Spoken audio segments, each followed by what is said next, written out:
Live and online, it's Sleepless with Steve and the Movie Book Club with your host, Steve Pulaski. Back and better than ever, Sleepless with Steve, live and in living color on this Wednesday evening, first Wednesday of October, first week of October. The purge commenced about 5 hours ago when all our phones went off and everything. So shout out to you if you were like me at work waiting for 120 and then got hit at 118. Yes. Okay. Time. Okay. I was wondering that too. It's like, is this just a me thing, or I think they punched it a little early on the phones. I think they did too, because it went off on our radio stations about 1:20 and 30 seconds. It was more exact on the, because I was in the car and I noticed my phone went off at 1:18, 2 minutes exactly before the radio. Yeah, which makes sense. Well, yeah, I was gonna say 1:20 and 32 seconds, I think, is when it went off, because I immediately had to text my engineer and been like, everything's fine, it worked. At any rate, we are live today. Couple good things to talk about today. Couple interesting things, at least. We got the Creator, brand new Gareth Edwards movie that we are going to be discussing, starring John David Washington. That is Denzel's son. Gareth Edwards, obviously, too, the director of Solo, a Star Wars story, probably the movie for which he is most famous. We're tackling that one. It was a busy week at the multiplex, too. Ton of stuff came out. Saw X. If you weren't so squeamish with horror movies, Dom, we'd be reviewing Saw X right about now. Honestly, I would be okay. It is not my preference, but I would be okay with watching a Saw X. Saw X is intense. It's the Lion King 1.5 of the series too. I don't know what to take away from that. Hold on. It's set between the first and the second movie. Oh, you're talking about it chronologically. I thought you were talking about like the vibes of the movie. I'm like, okay. No, it's the Lion King 1.5 of the sequels, but thoroughly enjoyed that one. That's out this weekend. Paw Patrol, the Mighty movie, which I did see. I'd be down for that. Paw Patrol, hell yeah. Nice and early, 10:30 in the morning at a theater with kids that did not know how to sit still. So that was... Bro, at my wedding, I didn't know how to sit still. I played the Paw Patrol theme. You did. At my reception? Hell yeah. Yeah, that was an experience. That was an experience, to say the very least. Trap remix. And then we're also talking about Letterboxd, too. We're talking about Letterboxd getting acquired by a Canadian holding company. Slow news week, which I will absolutely take in lieu of the writer's strike ending last week. That was really a huge topic that we had to address on the show, and we did so very well. Big credit of that is to you, Dom. So thanks again for breaking down so much of that, not only just last Wednesday, but throughout the entire duration of the strike. Did a phenomenal job in that department, man. Glad to be an armchair keyboard warrior here for the union. You do it well. You do it better than I do. I'll be the first to admit that. But we'll talk Letterboxd getting acquired by this company called Tiny as well. Dom is not a Letterboxd user. The man can only do so much. The man's an expert on foreign policy, government, and unions. He can't, and movies. He can't do it all. So I talk about movies. I can't be arsed to write about them, to type it up. Who types a movie review these days? What a loser. Oh, I know. God. Tell me about it. Tell me about it. Somebody needs to get a life ASAP. But Letterboxd, though, got acquired. We will touch on that towards the end of the story. Not I don't think, a huge story, and another one of those stories that sort of remains to be seen what comes of it. But it is absolutely noteworthy, because I think in some ways Letterboxd has become the buzzier movie site when compared to maybe IMDb or something like that. IMDb is still like the grandfathered industry standard, but IMDb has also become a little bit more of a news outlet as well than it has a social networking place of congregation. And I think Letterboxd has usurped it, at least in that regard. So this is a very noteworthy thing to talk about, I believe. So we'll touch on that towards the end. In the meantime, Dom, how's the first week of October treating you? Busy at work, busy with love. Today I just dropped my parents off, family off at the airport. So that's like another. I don't know. It's all a bunch of these miscellaneous things coming all up at once, and people are like, "Yeah, when fall comes around, life really starts to slow down." I'm like, "No, it absolutely does not. Are you kidding me? It's like the last gasp before the holidays. Next thing you know, it's I think you, Steve, you call it like, oh God, it's already September. Next thing you know, it's a mad dash to it'll be the like 4-month March. Thanksgiving. Yeah, I'm like, yeah, dude, that's exactly what it is for me. So we're right smack dab in the middle of it. Yeah, it's been a great start to the month of October. Me and Catherine devised this really cool thing that we're doing now that I'm thoroughly enjoying for Halloween. We're doing this sort of movie watching event that we've conceptualized. It's 30. We didn't give it a name. It's like I call it on my website. I call it like the 30-day Halloween movie marathon. I know that's a lot, but I don't really know how to like shorten it. We never came up Right, with right, a right. name for it. But essentially, what this is, though, that's cool, is that she picked 15 horror movies. I picked 15 horror movies, and we tried to pick ones that we haven't seen. Now, here's the thing. I obviously know my list. She knows hers. I don't know hers, and she doesn't know mine. So what we did was we each wrote each individual movie on a piece of on a post-it note, crumpled it up, put it in a jar, and every day we draw a movie. That's And that's cute. it's very fun. And have It's you very seen them fun. all? Have you guys seen all those movies in the all jar? the all the ones it's a lot of ones we both haven't seen. I think Okay. most of them we haven't. I think on my list there's one or two that I've seen that I know she hasn't. Hmm. But the first four we've already watched, or the first three we've already watched, soon to be four tonight. I'd never seen, she'd never seen. So tonight is Wes Craven's Deadly Friend from 1986. That's what Okay. tonight says. That's her choice. That was her choice. Last night was my choice, Black Sabbath, a 1963 anthology with Boris Karloff. Like the So band Black Sabbath? no, it has nothing to Okay. do with Black. It has nothing to do with the band. It has nothing to do with the band. It's an Italian Is movie. is Day or Night of the Living Dead there? Day of the Dead or Night of the Living Dead in there? It's not on my list. I don't know if it's on hers. It's not Okay. on my list. Day of the Uh, Dead, right? Day of the Dead? No, I'm thinking of. Dawn of the It's Dead, the one of the Dawn. Sorry, thank you. Day of the Dead, I think, is the third one the in the. sequel to Dawn. Yeah, yeah, yeah. But Dawn of the Dead is one of my absolute favorite films. Period. But also, particularly horror, particularly zombie. Hands down, the best zombie movie. But yes, you enjoy that because a movie. Chelsea doesn't really like movies all that much. What movies she does like, she does absolutely adore and love. But it's a little harder for her to get into a theater, which I understand because she's so Sure. busy. But Yeah, so we're doing this Halloween movie marathon. I'm loving it. She's loving it. So it's been a really nice change of pace because usually during Halloween or the month of October, I haven't done it, maybe I don't think I did it last year, but I try to watch an entire horror franchise. A couple of years ago I did Saw. A couple of years wow. prior I did Nightmare on Elm Street. I try to watch an entire series along with a bunch of horror movies, but this is really cool to like watch some movies I never even heard of before and like watch movies that have either been on like my watch list forever. So I think it's pretty cool. So that's what we're doing. So you can follow all that action. I just wrote the review for the Black Sabbath, the Italian anthology from 63. That's up at stevepulaski.com right now. I wrote that right before we did the show. Nice. So I am juiced to talk about this movie right now. It's called The Creator. It's directed by Gareth Edwards, in theaters now. And man, Gareth Edwards, I think I read, has been like conceptualizing this movie since like 2016. And he got the green light for it in A 2019. real passion project, it sounds like. Yeah, it really is, to his credit. Isn't it wholly awkward and unfortunate, though, that this thing comes out the week the Writers Guild of America strike finally comes to an end, when this movie like suggests that AI could ultimately assist the livelihood of humans and in some ways, and is worthy of compassion? I think it's very unfortunate, the timing of this thing. I don't think Yeah. it could be more awkward that Well, this thing has come out this week of all weeks. I was thinking that actively in the theater. It's like it's like we're supposed to be rooting for these humanizing AI figures, but right now AI is in it's really like, how do I say this? It's hard to say because it's the future, right? I'll say in its infancy before we are able to truly humanize it, but it's really just not even infancy. You might even be able to say like it's a precognition, maybe even a fetus at this point, before we start putting it into actual robots that we can touch and feel. So it's interesting, and that's how we've always conceptualized AI, is the way the creator does it. That's always been the story. It's like AI writes, AI are humans, et cetera, like things like Westworld or a million other stories in sci-fi. But with how AI is actually turning out to be, which we've discussed here, how AI is actually turning out to be is completely different than what we think of. Oh my god.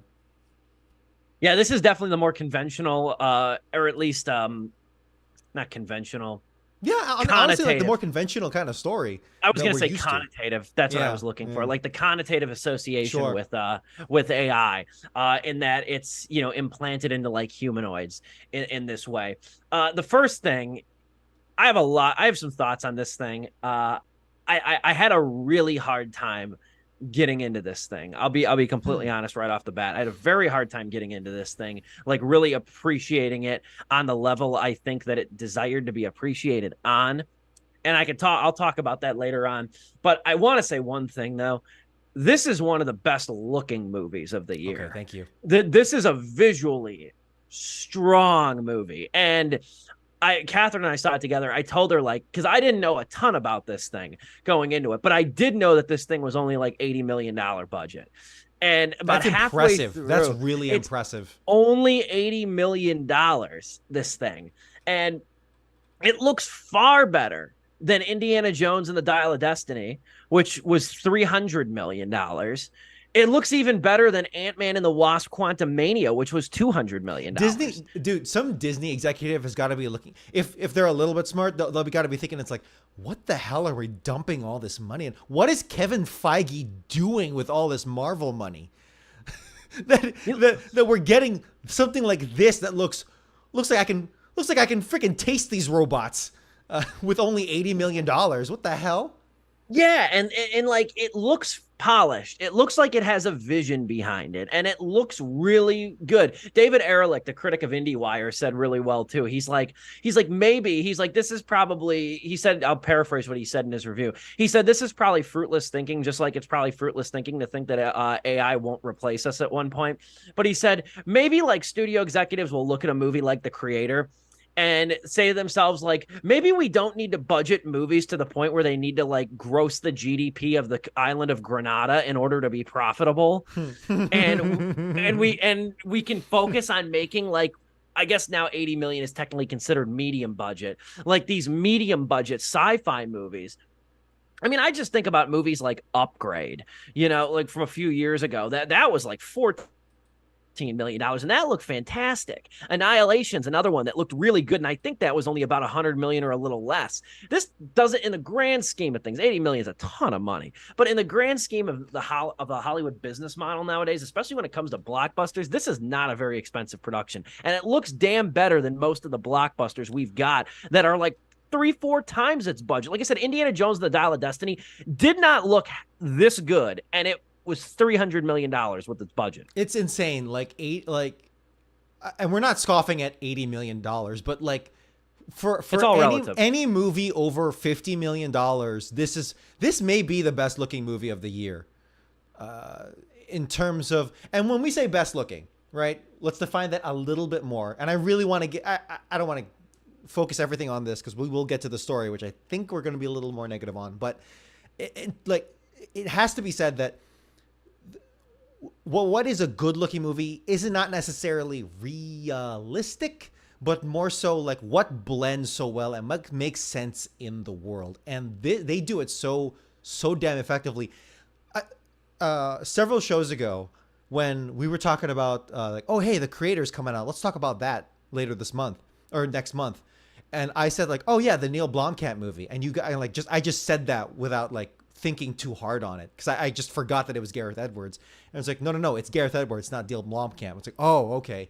And looking at this movie, like sitting down and watching it, and I was like, I know why I said that. I absolutely know why I said that, because how it blends those the literal robots and also just the violence too. Neil Blomkamp is even more so in his spectrum, but for Gareth Edwards, he's really tapping into that spectrum of it, which he may have always done. He doesn't really have. Gareth Edwards does not really have a big repertoire. In fact, a very small one by comparison. He doesn't. He's done less than you think. Far less than you think. So he's done of feature films that he has directed: The Creator, Rogue One, a Star Wars story, which everyone knows, and I like that one a lot. 2014's Godzilla, the first one. 2014's Godzilla, and I like that one. Nothing will compare to Shin Godzilla, of course, but that would honestly not that bad. Pretty darn good. I liked it. And then I didn't see Monsters. I did not see Now, 2010's Monsters was interesting because Monsters only cost like, and that was his first movie. Monsters cost like $500,000, and that Okay. movie looked damn good too. Okay. That for all like he stretched a dollar like a limo, to quote Lil Wayne, for Monsters. He really did. That was a good looking movie too. It was a decent movie, but it was a good looking movie. And it's just funny to me that like even some of these other directors, it usually takes like at least like a more like studio indie effort, if that makes sense, before they make the leap to blockbuster filmmaking. For Gareth Edwards, it was like $500,000 budget with Monsters. Here's Godzilla. We're starting a universe. Here's 200 million. Go. His rise was pretty damn quick, and I think he would. I always, you know what I always do? I always confuse him with Colin Trevorrow, who did Okay. Jurassic World. I confuse the two for like no other reason other than that they've directed a handful of blockbusters in their days.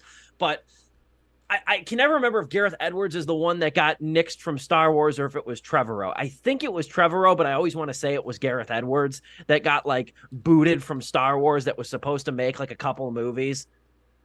Well, yeah, it was Trevorrow because It was Trevorrow. Okay. because Edwards did make a full Star Wars movie without like he just straight up made it with Rogue One. So yeah, apparently Duel of the Fates, I don't know, was a draft. Either way, though, this feels like the best Neil Blomkamp movie that Blomkamp had nothing to do with. Yes, absolutely. Because the focus on machines, robotics, and different technology, and like the grittiness that comes with it, is very in line with obviously the Elephant in the Room, District 9, which also, fun fact, was made for $30 million.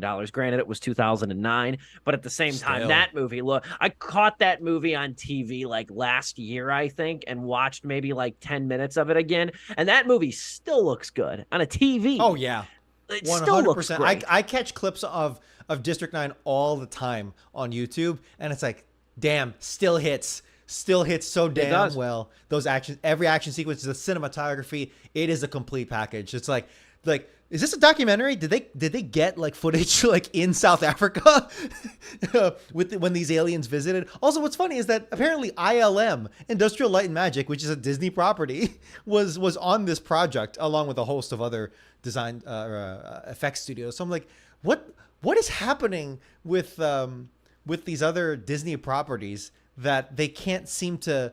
I'm not saying it has to look exactly like this, but they can't blend it all too well. It has to be with management. It has to be scheduling. It has to be the old whip and carrot of how they're treating these VFX artists. It's gotta be. And I mean, you got to think, maybe, I don't want, we've already gone a little bit winded on this, but at the same time, though, I do want to make this point too. You got to think like the creator is an original property. It's an original movie. Okay, that's fair. You know what I mean? And we're like, people can wait an extra year before they see the creator. In the studio's minds, they want Ant-Man and the Wasp: Quantumania yesterday. That's true. And I think that's what handicaps a ton of these movies, especially recently, because the budgets are getting bigger and these movies are looking shoddier. Yeah. Like these Marvel movies, they're not looking as good as they once were, and they're churning them out like on a factory line.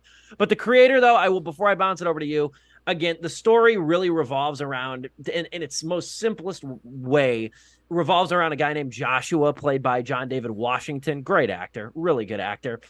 He's a retired special forces officer who lost his wife, family, and arm in the attacks on Los Angeles that was caused by AI, killed 1 million people, and basically made the West outlaw AI.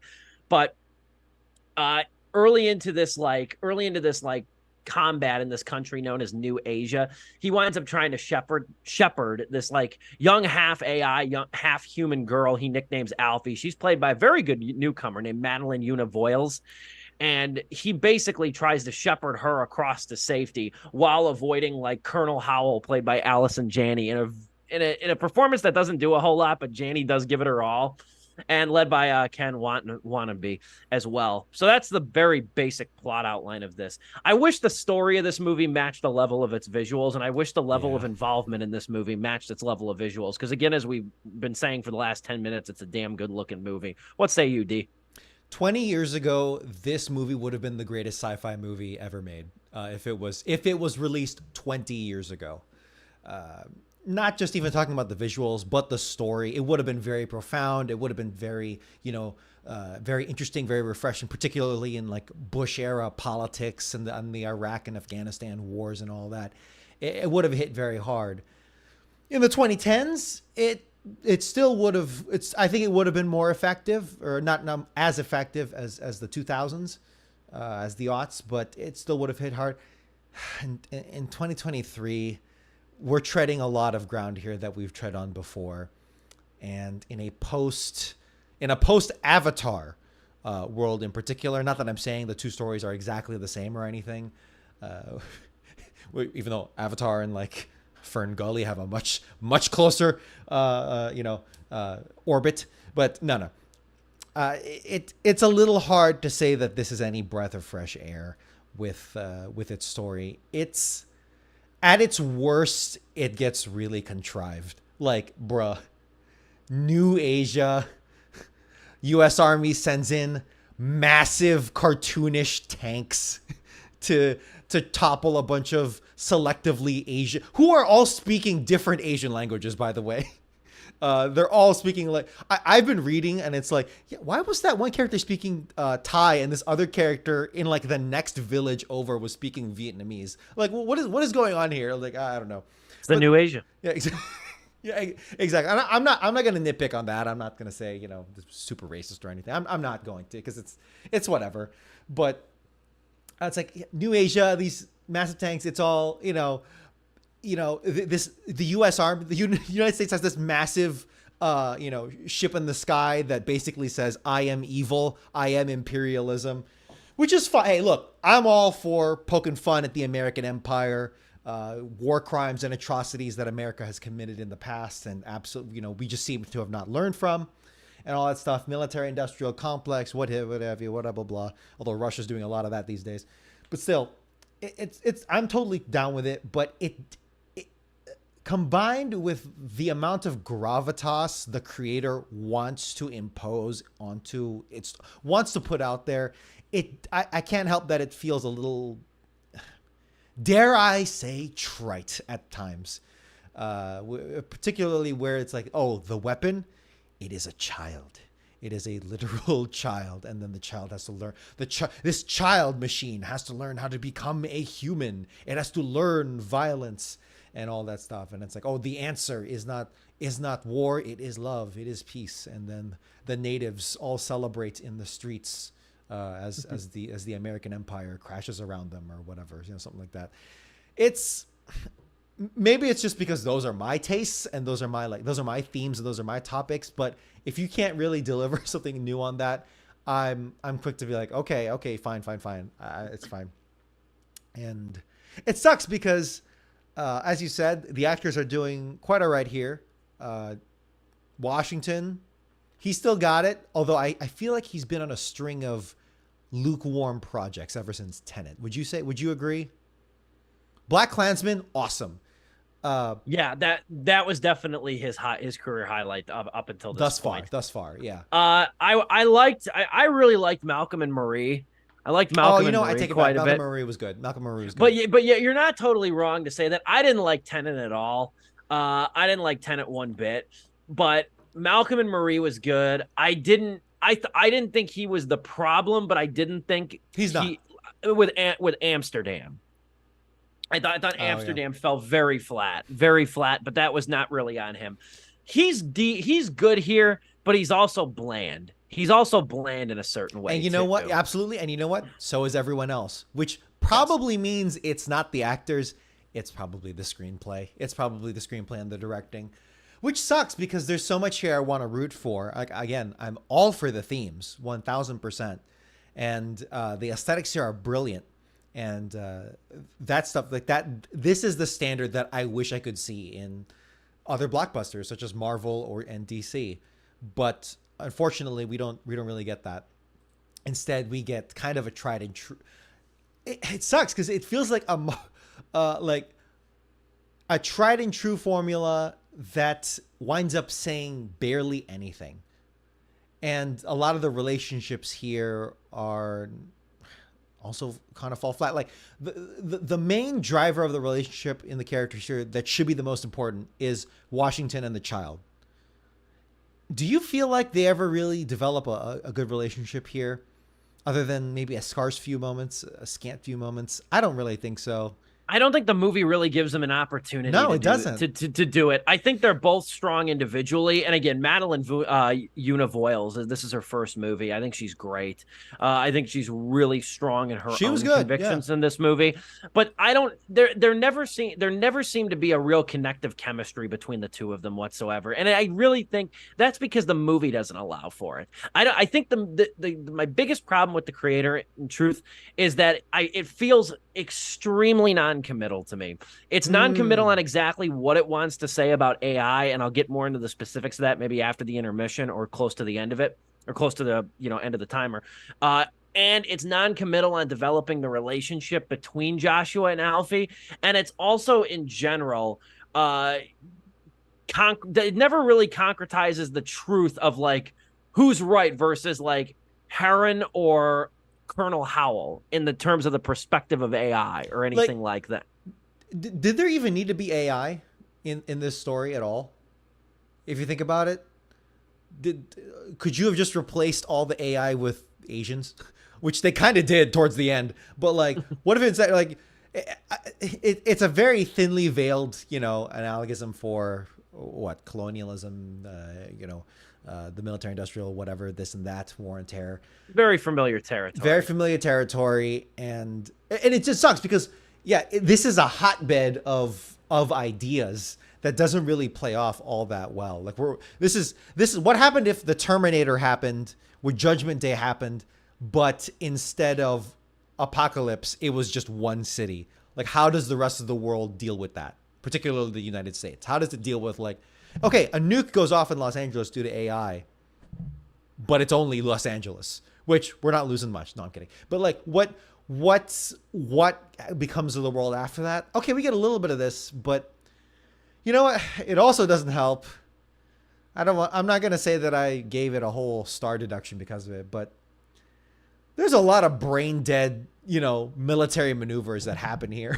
A lot of dumbass decisions that happen on a plot by plot, point by point basis. Like, okay, you're telling me that they have a suicide robot that they have to convince to go out and run towards the enemy? Like, that's your best bet. It's like sending a player out in the field for a game or something like that. Like the way they have to prep him to go. Yeah, like there's that. It's like, so hold on, you have free range to nuke anywhere in the world, but you need like a bright light that transmit that you're about to nuke this area in like 30 minutes. Like this bright ass spotlight that literally comes down from the heavens. It's like, don't you think you're transmitting to the enemy that you're about to hit this? I don't know. Again, You're kind of telegraphing reactions. As cool as that did look, it's a great visual. It is a great visual. So I understand. Hey, but yeah, you start digging into the logic of it, though. The rule of cool, I completely understand that. But this movie did seem like it had way too much of it and too much in a row. I was like, okay, you're also kind of you're trying to go for some Neil Blomkamp hyper-realism, but you can't really do that when you have all these other dumbass things going on. It's like, okay, the fate of the war hangs in the balance. Why are you only sending on like 5 dudes with no helmets? Like, why are none of them wearing helmets? Okay, whatever. Again, I'm going to completely blow past that point because, the thing of it is, Steve, you always find the right word for me to hone in on, and it really is non-committal. It's almost bloated with too much aesthetic, too much melodrama for it to really say anything. To the point where when you get to the end where they're fighting in space and stuff, and you have all these themes converging in one point, with children crying, lovers coming back, it's like, all right, yeah, whatever. It doesn't really hit the way I want it to, and it kind of falls flat. And I think that I'm getting the sense that you're feeling the same way. The script doesn't know how it wants to feel about AI, and I looked at like 2 different points in this thing, and I can make this point too right before the intermission. Like Heron at one point, Ken Watanabe's character says that robots would never harm nor provoke humans, but then his monologue is contradicted by Colonel Howells, who speaks about her son being tortured by like a breed of robots. So like one of them is right. One of them is right, the other's wrong. And the movie doesn't really hammer down which one is which how we're really supposed to believe here. Which is We're fine. That's kind a of cool, like, okay, like that's like a horrors of war kind of theme. Okay, that's fine.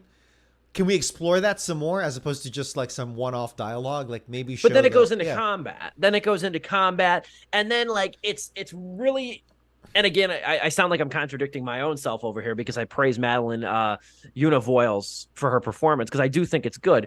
But at the same time, though, like it's once again the movie using the cute character Yeah. in this regard too, whether it be Baby Yoda or Short Round or Mm. whoever the case may be. It's like using the adorable little character you can't help but root. Like Voiles is good. She's very good. She's very emotive in this movie too, which I like a lot. But when it comes to when it comes to the trope, it's very evident here. It's very evident like her purpose in this thing to look really cute and also kind of be the catalyst for humans to think that like AI isn't all that bad in a way. Yeah, it's very it's practically infantile in like how she comes about, and she barely. It was almost because like you're trying to like extrapolate some kind of Joel and Ellie thing, like from Last of Us, The Last of Us, Yeah. or even like Elizabeth from BioShock kind of thing. But it's almost like you shot yourself in the foot in the screenplay because it's almost like she's too young to have that kind of interaction. It's like maybe you could have set her in like at 14 or something, but then also that's kind of overplayed too. So I don't really know. I'm not going to script doctor this. Also, Ken Watanabe, the most Ken Watanabe role thus far. Very much so. 1000%. Just disgruntled Asian man with an accent who's seen some shit. Just maximum Watanabe here.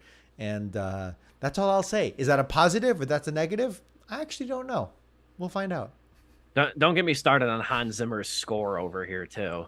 Oh my God. Yeah. Hans, I feel like Hans Zimmer was perfect in the 2010s and the late 2000s. Well, okay, because but it Dune, was like no, a no, new Dune, the Dune soundtrack, he still hits. It's still good. fair, but fair. And He's not a bad composer, you but know it's familiar here. I'm so glad you mentioned that because yeah, once again, something else where it's like, oh yeah, we've heard all this before. So with all the actors, we've seen these performances before, but they're all good in other stuff, or like they all stand out in other things. So the problem has to be the project. It's not the individuals here. It is the project, and it sucks so much because I do like Gareth Edwards' stuff of what I've seen so far.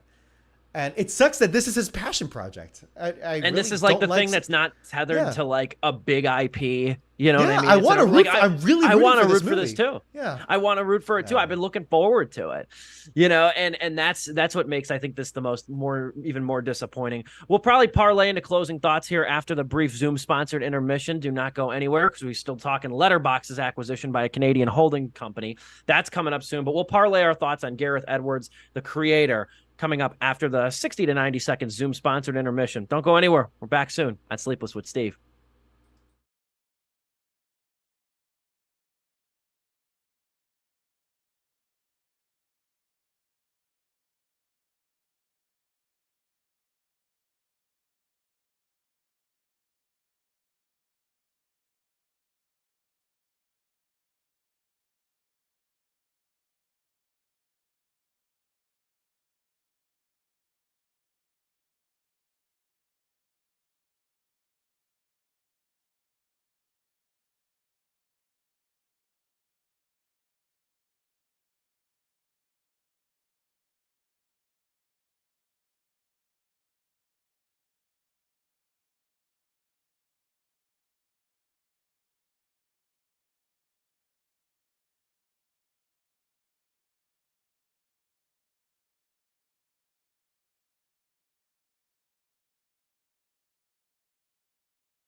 Back and better than ever, Sleepless with Steve, live on YouTube on this Wednesday evening. Back talking about the creator of the brand new Gareth Edwards movie. I almost said now streaming, now in theaters.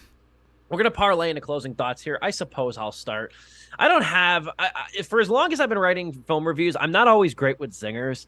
I'm really not. Like when it comes to writing reviews, or like ending a review still for me sometimes is difficult. But I think not to toot my own horn here, you can read it at stevepulaski.com if you're interested, my written review of the creator. But I think I had a really good summation of the creator in my last line of the review. And I said, like AI, whether it be ChatGPT or another service, his latest, meaning Gareth Edwards, understands the parameters but lacks the heart. Ooh, okay. I think that's pretty good. I'm not gonna lie. I think that was It's pretty not good. it's not a zinger, but I'm okay with that. It's not a zingy. It's a little It's not a it's zinger. a little more profound than Yes, zingy. it's a little bit more comprehensive to the greater scheme of the themes of the movie, which is too. I think what Gareth Edwards and Chris Weiss were trying to go for as well, but just couldn't quite get there. I think I mistakenly said earlier Solo instead of Rogue One. Gareth Edwards yes. Lord and Miller were on Solo, I think, right? Yes. I messed that up. I messed that up earlier. I said Solo. I meant Rogue One.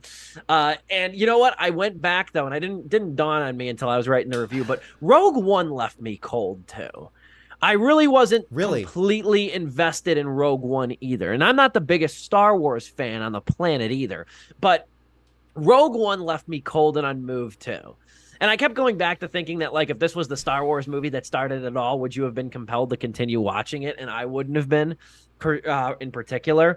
And maybe now that we have kind of a trend here, I wonder if Edward's style just doesn't latch to me like it should, or it does for some people. But in the way for this thing, I just found this thing really lacking in emotion and lacking in depth. And I think that's what ultimately made it hard for me to embrace really completely. Not a bad movie, let it pass. Last point I'll make, Drew, the character Drew in the movie, who's Joshua's friend, played by Sturgill Simpson. If you haven't already, check out some Sturgill Simpson music. Always got to give my boy Sturgill Simpson a little plug here, because Sturgill Simpson's been kind of part getting a little bit away from acting, or getting a little bit away from music and going more towards acting. He was the cop in Queen and Slim. He was in The Hunt.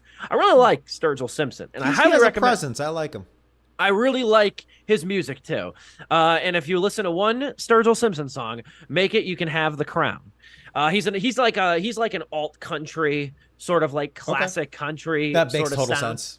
Yeah, I have not listened to it. I can see it. You can have the crown though. One of the best lines I've ever heard in a song. They call me King Turd on top of shit mountain. If you want it, you can have the crown. That's really funny. He's outstanding. And he's good here. I like Sturgill here as well. But it's 2 out of 4 stars for me overall with the creator. Disappointingly so, because again, for one of the movies that looks terrific for its budget, for its scope, for all that it wants to do, it just doesn't have it in the screenplay department for me. So it's 2 out of 4 stars. What say you, Dom?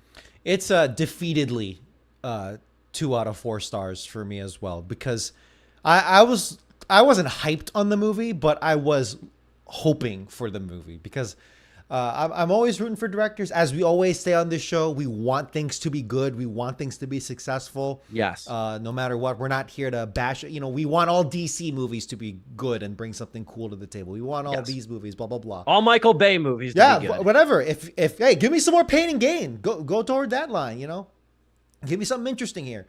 But unfortunately, everything just feels like it's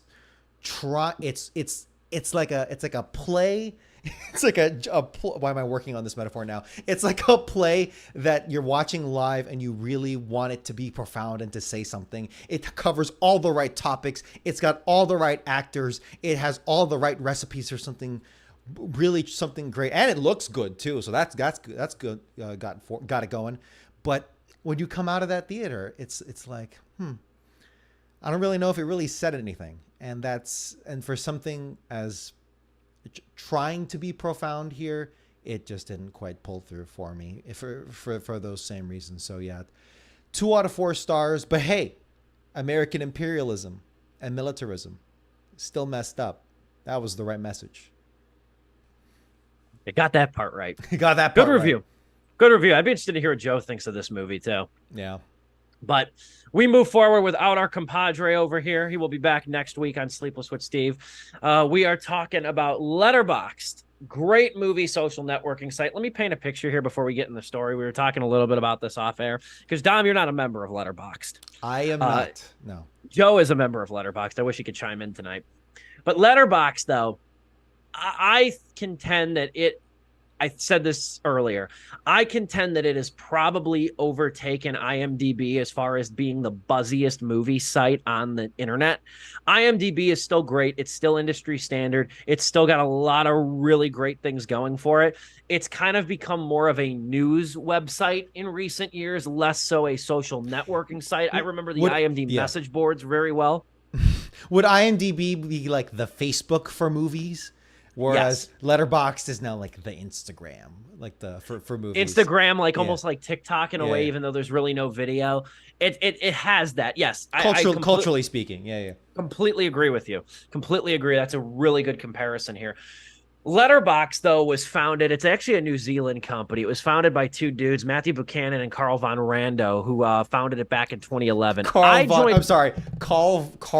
Rando. That's a great name. That sounds like a gamer name that you make up. That's a great name. That's a great name. I saw that earlier this week. I was like, that's an elite name.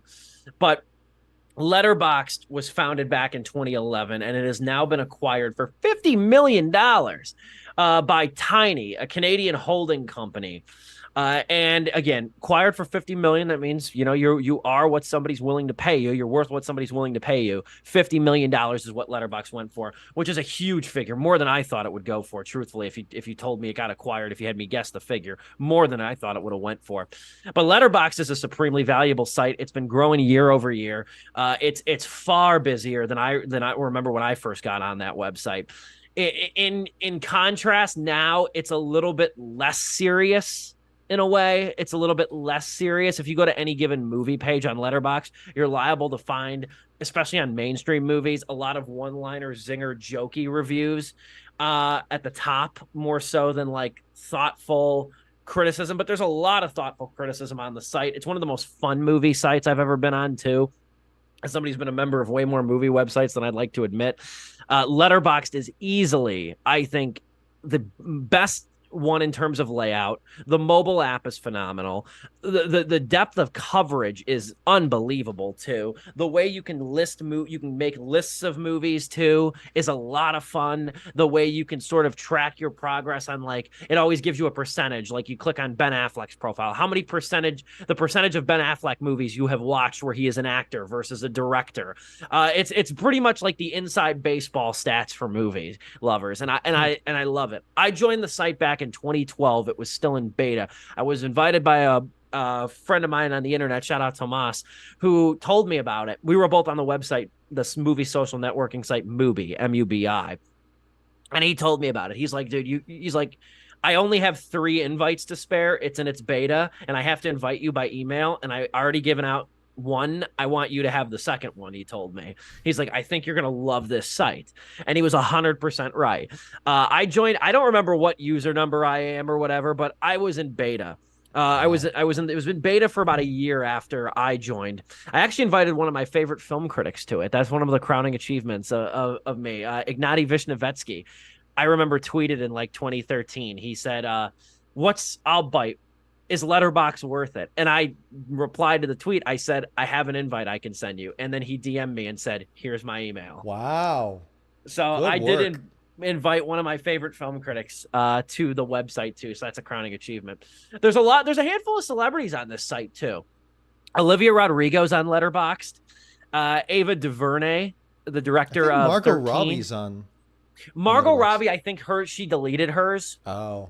I think she deleted hers, but she was on there at a time. You know who's also on there? Not necessarily a big name, but has been a big name this year, is Io Edebiri from TMNT, Mutant Mayhem, the voice of the human girl. She was in Bottoms. Oh, cool. Yeah, Io Edebiri is on Letterboxd too. She's also in another movie this year that slips my mind. Was she April O'Neil in the TMNT? Yes. Yeah. Wow. Good for her. And she's in Bottoms, the Rachel Sennett movie. She's been in a handful of things this year alone. She was in the Black Mirror. She was in the Bear. She's been in quite a few working different actor. things. She, you know, it's only a matter of time before she hits a major motion picture at some point. You know, one of those Her actors. starring role. Yeah, So yeah, she's on the site as as a well. So starring role. Yes, yes. this site has attracted a ton of different people from all walks of life too, all over the globe too. You see a lot of reviews in foreign languages too. It's a fun site. It's a site that I intensely love. I think I've logged 43 or 4,400 something movies on there that I've watched. It's very fun. I've gotten numerous friends on there. Catherine's on there. Joe's on there. My buddy Nick is on there. I've gotten a lot of friends on this site as well. Kevin, former co-host of Sleepless with Steve, I had him on there for like 6 months, and then I was like, "Why did you delete your letterbox?" And he's like, "I started questioning why I was logging movies on a website," and that was a very Kevin thing to say. But you remember Kevin well. Moreover, though, yes, Letterboxd has been acquired. Based in Victoria, British Columbia, Tiny now owns a majority 60% stake in Letterboxd, giving it a valuation between $50 and $60 million. That's according to Variety. And Buchanan and Von Randau said, teaming up with Tiny represents a big leap forward for us. We see this as a huge win for our community, enabling us to cement Letterboxd's future with additional resources without sacrificing the DNA of what makes it special. Everything's all doom and gloom on social media too. So you can imagine that this story hasn't really resonated super well or generated great optimism with a lot of devout Letterboxd users, so to speak. We did wind up finding Tiny's website, which is a little challenging. It's investors.tiny.com. And Dom, you're more into the corporate realm, at least the critiquing of the corporate realm than I am. What is this website? If you've gotten to play around with it at all from the moment you were introduced to it, what does this website tell you? Yeah, it's a very like that kind of website. You know, it's you can tell this is an investment company, and it's very corporate, etc. It's not a graphic design company. Oh no, it's not. And it's very much of the type. But you know, that's where the money lies. They even have like their own nice little thing from just a few days ago where they announced the news and everything. But I think the most interesting thing here is, and Steve, you might want to pull it up as well, is the slideshow. Actually, you can't actually go. I'm zooming through these because I just want to. Here's the CEOs and co-founders, president and CFO. If you look at their pictures, I don't mean to judge books by their covers, but that's absolutely what I'm doing here. They look very much like they have. Look at the shirts that they're wearing. So it's whatever. I am not saying that this is going to be an immediate failure, doom and gloom like everyone is saying. I'm just saying that if it did, it wouldn't be a surprise. It's just one of those things where people may not even notice, but people will go, if Letterboxd starts to go downhill, people will go, well, they were good before the acquisition. It's one of those classic things, even though it may not even correlate. It may not even be the acquisition. Maybe it was the plans were going to be bad anyway. Maybe they even saved it. Who the hell knows? But it's one of those things where it's like, well, it was gonna, so it's, you know, we can point to this, and I'm being very abstract because, well, yeah. But looking at the slideshow here, they came about in 2016, so they're pretty spanking new, brand spanking new, in the realm of where money lies. The revenue, hundreds of $1 million. I think pretty much every year. So, but at the same time, not hundreds.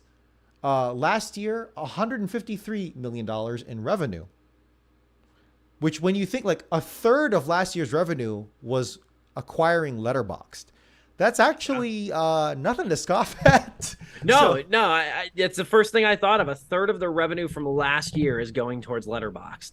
Yeah, that's actually quite significant. It's a sign. It's a sign that this is probably the most significant thing. Well, I don't know. So they have a bunch of brands here on their list as well, like Dribble, AeroPress. I am not too familiar. Girl Boss?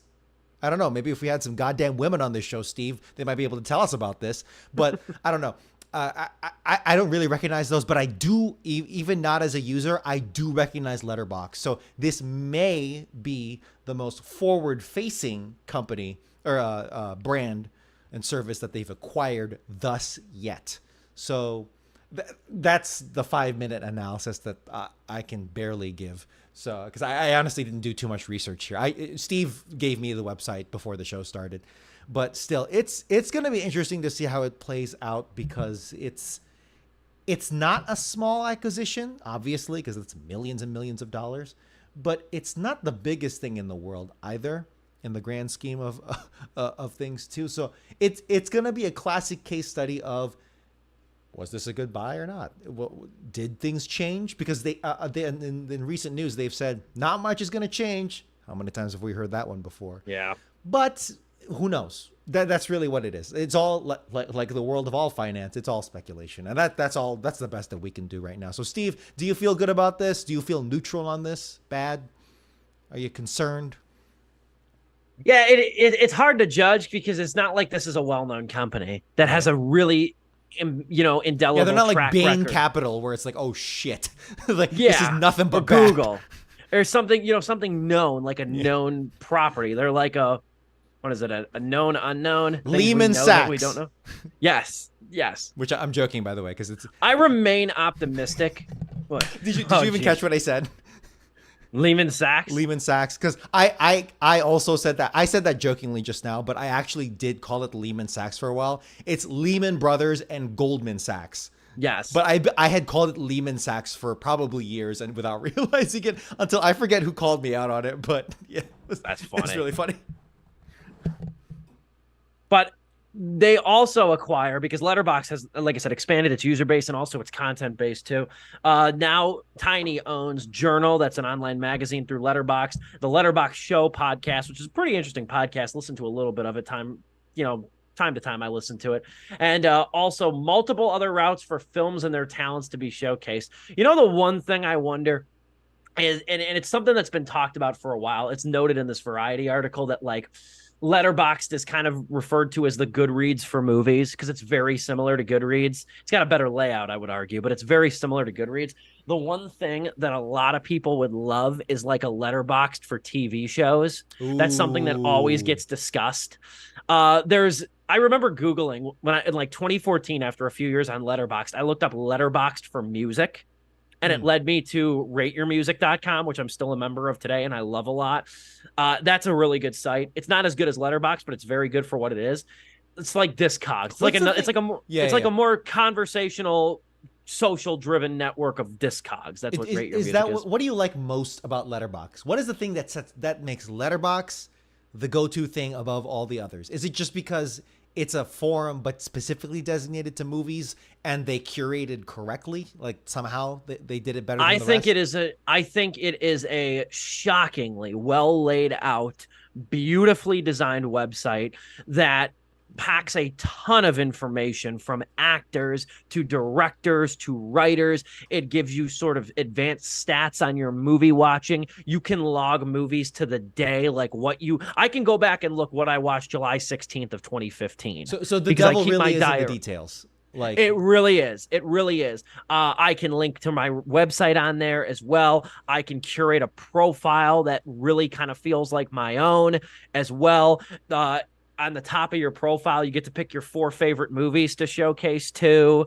You can create a bunch of different lists. It's very easy to manage. It's very easy to lay out. The devil is in the details with Letterboxd too. It's a site that is addicting when you first sign up to it too. Steve, I've got play around with it. I've got your profile on Letterboxd on the screen right now. Oh, fun! I see Black Sabbath, 1963, Lake Mungo, 2008. Fun. Yeah, it looks nice. It looks pretty sleek, and the social aspect is robust. Is that what you're telling? Is that what you're telling me? Yes, and like I said, the quality of criticism on the site too, in terms of like the conversation. I know I said earlier that there's a lot of like people that like the top reviews are a lot of zingers and jokes and things like that, but it's all in good fun. It's clearly populated by a lot of people who love movies and are passionate by movies, and you can really feel that too. It caught the right audience. It is absolutely also the thing. Did. Right. That's something that you can't just make out of the blue. You either have to work on it hard and curate it correctly, or buy it, which is what Tiny did. So yeah, That makes sense. That To give you a perfect yeah. synopsis too, when I talk about like how these zinger one-liner reviews do really well, my Uh-huh. most popular review on Letterboxd is a review of a 2-minute short movie that was included in the Grindhouse movie that Tarantino and Robert Rodriguez did Mm. called Don't. It's called Don't, and it's like 2 minutes long. It's a short. My review is do period 222 likes. Stuff like that. Yeah. That Yeah. shows you the site though. That shows you sort of the depth of the site in a way, and that it's like all in good fun. I think it's a very fun community. A lot of film critics use it. Matt Singer, Katie Walsh, Brian Tallarico, David Ehrlich's become very popular on the site too. I hope the best because I would hate to see this thing butchered. I would hate to see this thing butchered because Mubi, the site I mentioned earlier, isn't what it used to be. IMDb, while still strong, isn't what it used to be. Rotten Tomatoes was never conceptualized as a site where social networking was a thing. And when it was, in a very limited sense, when you could comment on critic reviews, they got rid of that shit real quick when critics that gave The Dark Knight Rises as